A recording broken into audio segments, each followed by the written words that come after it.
Assalamualaikum warahmatullahi wabarakatuh. Perkenalkan, nama saya Lukistajeng Nabila dari kelas 11 MIPA 1.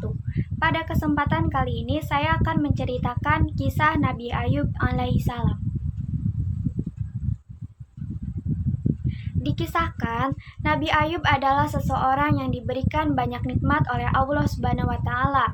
Dirinya diberkahi dengan banyak anak. Dalam satu kisah dikatakan anaknya berjumlah 12 dan semuanya adalah laki-laki.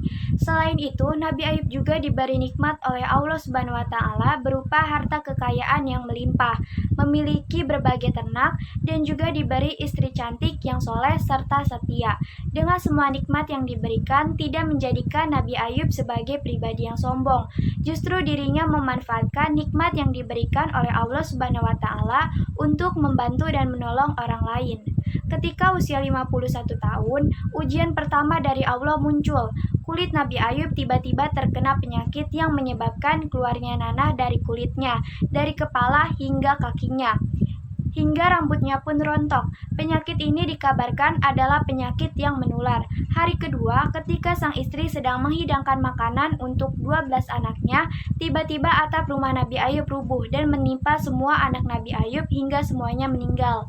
Pada hari ketiga, Allah Subhanahu wa Ta'ala mendatangkan hama dan badai sehingga semua ternak yang dimiliki Nabi Ayub mati seluruhnya seketika.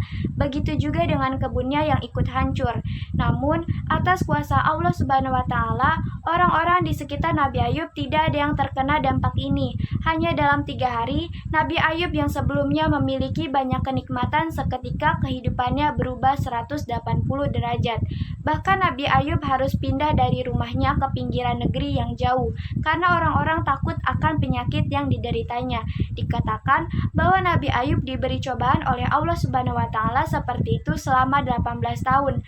Namun, luar biasanya selama itu juga Nabi Ayub tidak pernah sekalipun mengeluh atau mengadu kepada Allah Subhanahu wa Ta'ala. Dia terus bersyukur dan bersabar, tapi tetap berikhtiar dengan cara tetap berdoa dan beribadah. Setelah 20 tahun, Nabi Ayub berdoa kepada Allah Subhanahu wa Ta'ala. Beliau berdoa dengan bahasa yang sopan dan santun kepada Allah.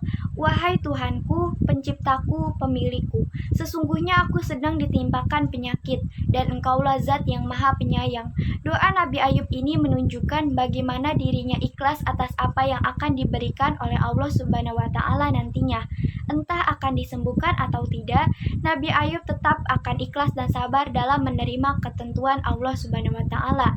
Setelah melewati 20 tahun cobaan, di usia ke-71 tahun dimunculkan oleh Allah Subhanahu wa Ta'ala di bawah tempat tidur Nabi Ayub berupa mata air. Dikisahkan juga bahwa Allah memerintahkan Nabi Ayub untuk menghentakkan kakinya ke tanah, sehingga muncul mata air dari tempat hentakan itu. Dari mata air itulah Allah memerintahkan Nabi Ayub untuk mandi dengan air itu. Hentakanlah kakimu, inilah air yang sejuk untuk mandi dan untuk minum. Quran Surah Shad ayat 42. Setelah mandi dengan air itu, Nabi Ayub menemukan bahwa tubuhnya sembuh dan bahkan kondisi fisiknya menjadi lebih baik daripada 20 tahun yang lalu. Kemudian Allah mengirimkan berita kepada masyarakat di negeri tersebut bahwa Nabi Ayub sudah sembuh. Besoknya, masyarakat di seluruh negeri datang membawakan Nabi Ayub hadiah. Saking banyaknya hadiah yang diterima oleh Nabi Ayub, dikatakan bahwa saat itu juga kekayaan Nabi Ayub menjadi 2 kali lipat lebih banyak dibandingkan 20 tahun yang lalu.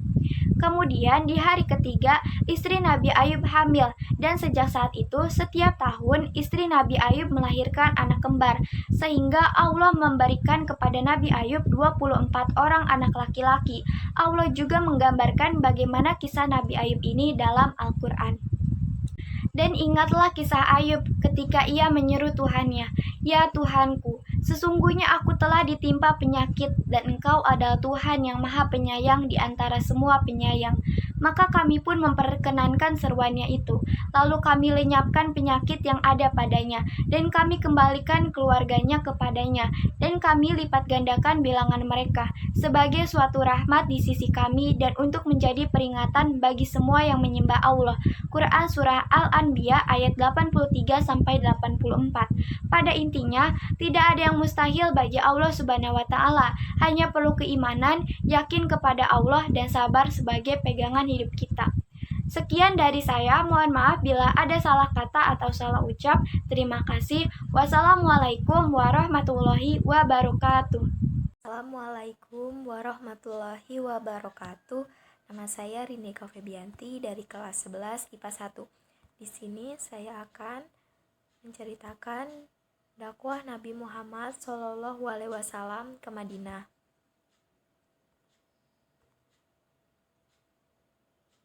Dakwah adalah kegiatan dan memanggil orang untuk beriman dan taat kepada Allah Subhanahu wa Ta'ala sesuai dengan garis akidah, syariat, dan akhlak Islam.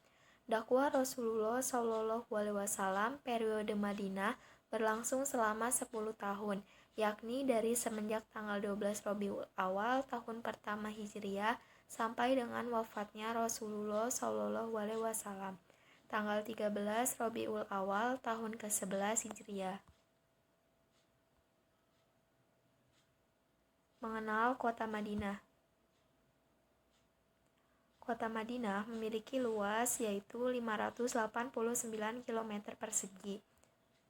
Kota Madinah merupakan kota suci kedua bagi umat Islam. Dahulu sebagian besar penduduknya beragama Yahudi. Sebelum Islam datang, kota Madinah disebut dengan nama Yastrib. Penduduk asli suku Aus dan suku Khazraj dan ada sebagian orang Yahudi juga yang menetap di sana. Perjalanan hijrah Rasulullah ke Madinah.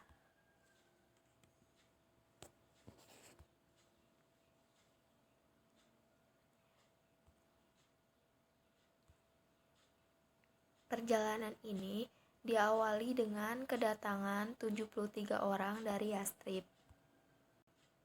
Hijrah dilakukan secara sembunyi-sembunyi. Nabi Muhammad, Abu Bakar, dan Ali bin Abi Thalib merupakan orang yang berangkat terakhir. Rasulullah banyak dilempari batu oleh masyarakat karena tidak suka jika beliau menyebarkan Islam. Rasulullah hampir saja mati ingin dibunuh oleh Utbah bin Mu'id, tetapi beliau tetap sabar. Faktor hijrahnya kaum muslimin ke Madinah. Yang pertama, rencana jahat kafir Quraisy terhadap diri Nabi Muhammad dan kaum muslimin diantaranya. Rasulullah mendengar kabar tentang rencananya pembunuhan atas dirinya oleh kaum Quraisy. Rencana pembunuhan tersebut dikarenakan kaum Quraisy khawatir jika Nabi Muhammad SAW menguasai Madinah. Rencana pembunuhan dilakukan oleh semua suku, di mana setiap suku diwakili oleh seorang pemudanya yang terkuat. Kedua, fitnah tentang Nabi Muhammad dituduh juru penerang yang memecah belah masyarakat. Yang ketiga, Abu Jahal sangat memusuhi Nabi Muhammad sehingga dia ingin membunuhnya. Yang keempat, kaum muslimin yang di Makkah dikucilkan oleh masyarakat Makkah selama 3 tahun. Sebab-sebab Rasulullah hijrah, yaitu karena perintah Allah Subhanahu wa Ta'ala supaya berhijrah ke Madinah, karena ingin merubah orang-orang kafir menjadi Islam, dan karena masyarakat Madinah banyak yang berbaiat kepada Nabi Muhammad SAW.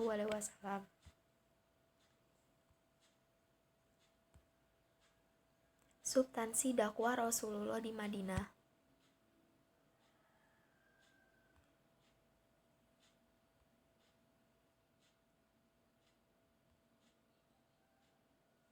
Yang pertama, membina persatuan antara kaum Ansar dengan Muhajirin.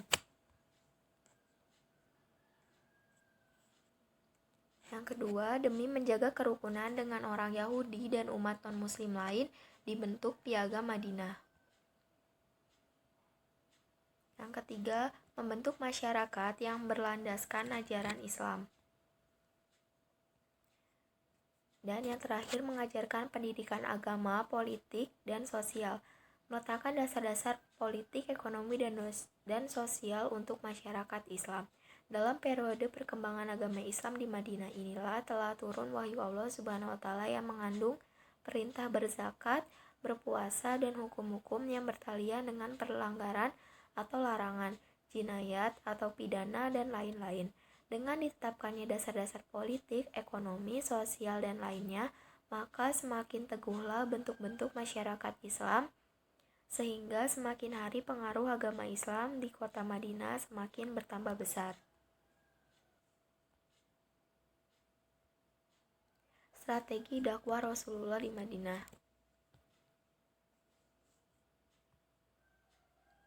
Meletakkan dasar-dasar pada kehidupan bermasyarakat. Yang kedua, mengirim surat-surat kepada raja-raja di daerah Islam, di daerah lain untuk mengajak masuk Islam, dan penaklukan Mekah dengan memakai kain ihram tanpa sengaja. Pada meletakkan dasar-dasar pada kehidupan bermasyarakat, terdapat beberapa aspek, yaitu membangun masjid, kedua membangun ukhuwah Islamiyah, dan menjalin persaudaraan dengan pihak non-muslim di Madinah. Beliau dahulukan mendirikan masjid sebelum bangunan-bangunan lainnya selain kediaman beliau sendiri karena masjid mempunyai potensi yang sangat vital dalam menyatukan umat dan menyusun kekuatan mereka lahir dan batin untuk membina masyarakat Islam atau daulah Islamiyah berlandaskan semangat tauhid. Masjid tersebut dibangun oleh Rasulullah SAW bersama kaum muslimin. Masjid ini kemudian dikenal dengan nama Masjid Nabawi. Hasil dakwah di Madinah.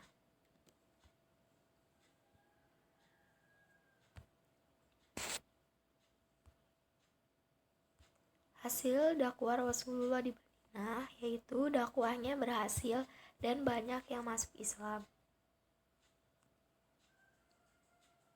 Kaum Ansor dan Muhajirin tidak bertengkar lagi dan mereka masuk Islam dan terbentuklah negara Madinah. Dengan terbentuknya negara Madinah, Islam makin bertambah kuat. Perkembangan yang pesat itu membuat orang-orang Mekah menjadi resah. Untuk memperkokoh dan mempertahankan keberadaan negara yang baru didirikan itu, Nabi SAW mengadakan beberapa ekspedisi keluar kota, baik langsung di bawah pimpinan maupun tidak. Hamzah bin Abdul Muthalib membawa 30 orang berpatroli ke pesisir Laut Merah. Ubaidah bin Haris membawa 60 orang menuju Wadi Rabi'ah. Sa'ad bin Abi Waqqas ke Hejaz dengan 8 orang Muhajirin dan Ansar dan ke Usyairiyah.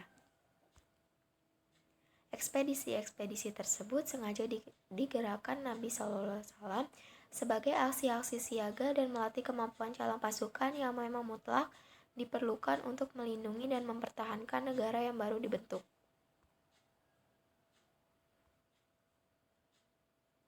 Kabar gembira dari kota Yastrib. Masyarakat Yastrib membantu Nabi saat berdakwah. Banyak masyarakat Yastrib mengucap syahadat, yang artinya masuk Islam. Banyak masyarakat Yastrib yang berbaiat kepada Rasulullah SAW.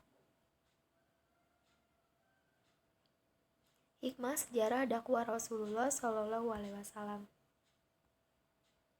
Dengan persaudaraan yang telah dilakukan oleh kaum Muhajirin dan kaum Ansar dapat memberikan rasa aman dan tentram, menjadikan Rasulullah SAW sebagai inspirasi dan motivasi dalam menyiarkan agama Islam, persatuan dan saling menghormati antar agama. Sekian, terima kasih. Kurang lebihnya mohon maaf. Wassalamualaikum warahmatullahi wabarakatuh.